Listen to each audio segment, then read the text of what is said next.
Que tem destaque exclusivo que foi obtido pelo nosso colega Cláudio Dantas, que revela justamente que Jair Bolsonaro vai repetir a estratégia usada na oitiva do caso das joias no depoimento à Polícia Federal na próxima quarta-feira, no âmbito das apurações do dia 8 de janeiro, os ataques às sedes dos três poderes.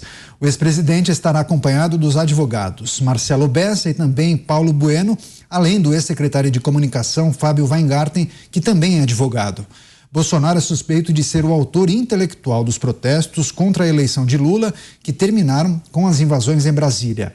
De acordo com essas informações, a Polícia Federal deve questionar o ex-presidente sobre falas e postagens contra o sistema eleitoral e também sobre aquela minuta que foi encontrada na casa de Anderson Torres, que alteraria o resultado das eleições. Vamos conversar com Dantas, então? Dantas, queria detalhes dessa apuração. Então, ele deve manter a estratégia? Quais são as características desse posicionamento de Jair Bolsonaro, que é aguardado na semana que vem na Polícia Federal? Dantas. Renato, o Bolsonaro prestou aquele depoimento sobre as joias sauditas, né? Nós, inclusive, trouxemos em primeira mão, e ele foi muito bem sucedido naquele depoimento. Ele manteve a calma, a tranquilidade, se colocou de uma forma técnica, fez a sua defesa ali, tanto do ponto de vista jurídico, como do ponto de vista da narrativa, da construção do seu discurso, de uma forma técnica, e isso foi bem recebido pela polícia.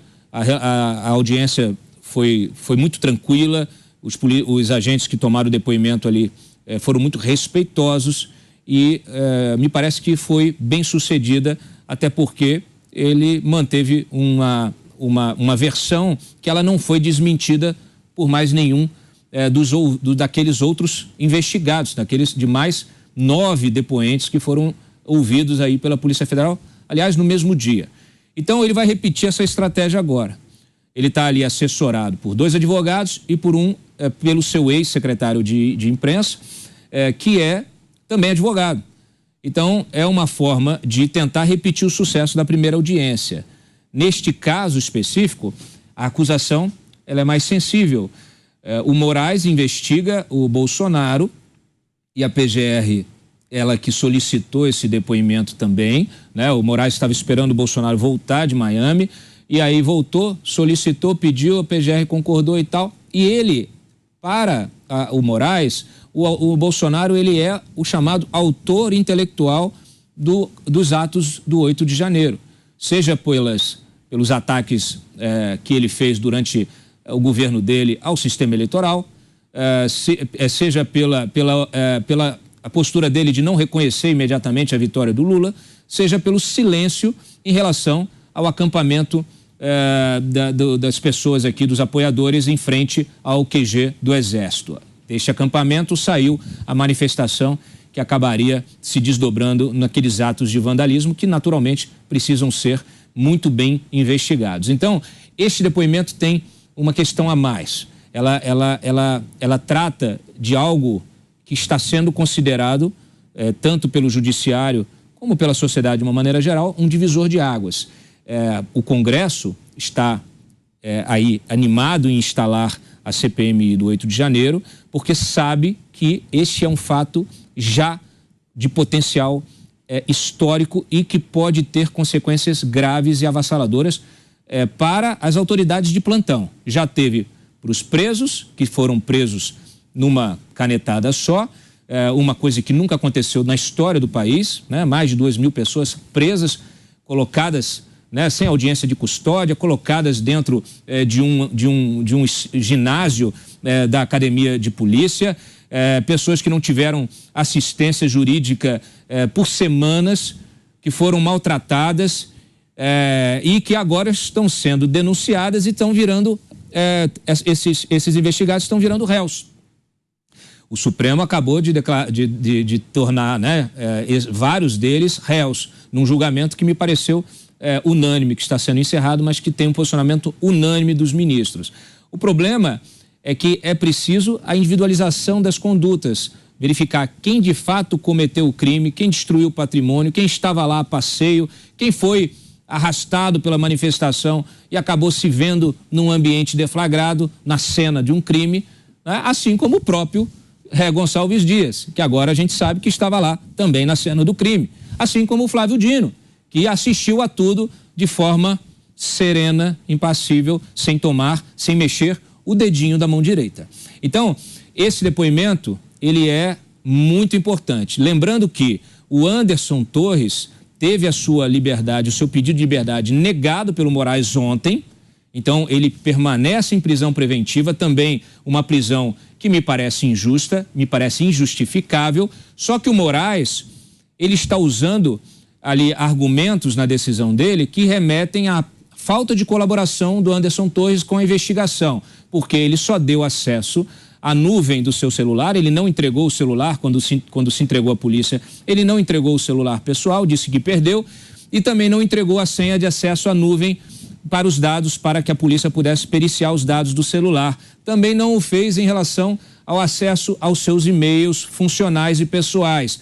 Então isso foi considerado pelo Moraes, na sua decisão, como uma postura não colaborativa do Anderson Torres, que também parece, citado pelo Moraes ali, mas sem detalhes, foi citado nominalmente por outras testemunhas que teriam relacionado a conduta à tal da minuta golpista, né?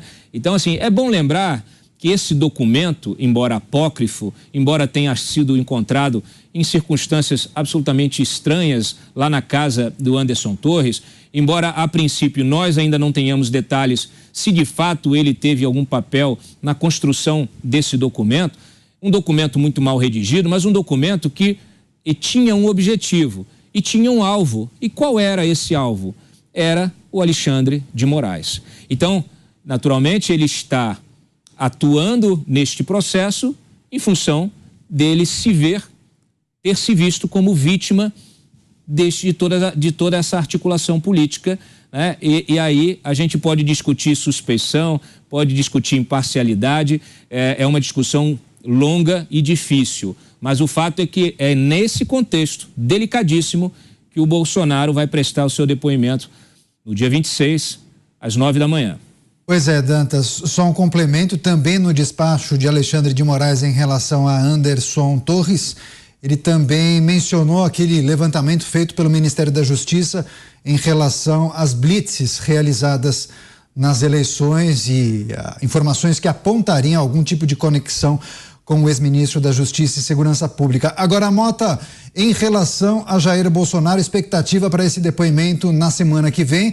Jair Bolsonaro enfrenta muitas investigações, como bem disse o Dantas, já prestou depoimento no âmbito do caso das joias e agora toda expectativa para essa apuração, essa oitiva no âmbito das investigações dos atos do dia 8 de janeiro. Entende que há elementos que poderiam complicar o ex-presidente da República, Mota?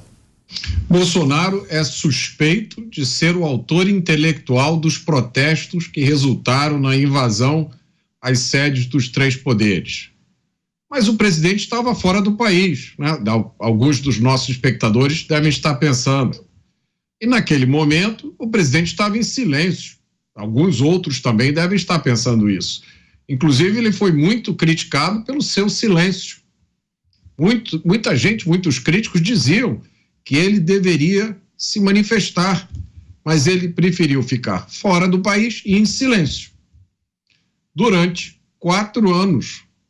os 4 anos do mandato do presidente Bolsonaro, milhões de pessoas foram às ruas, em cidades por todo o país, sem que acontecesse um incidente sequer. Nunca houve uma briga, nunca houve uma confusão. Na maioria das vezes, nem lixo ficava no chão. Depois de 4 anos, subitamente, no dia 8 de janeiro, ocorrem atos de vandalismo. E o suspeito é o presidente, que estava em silêncio fora do país.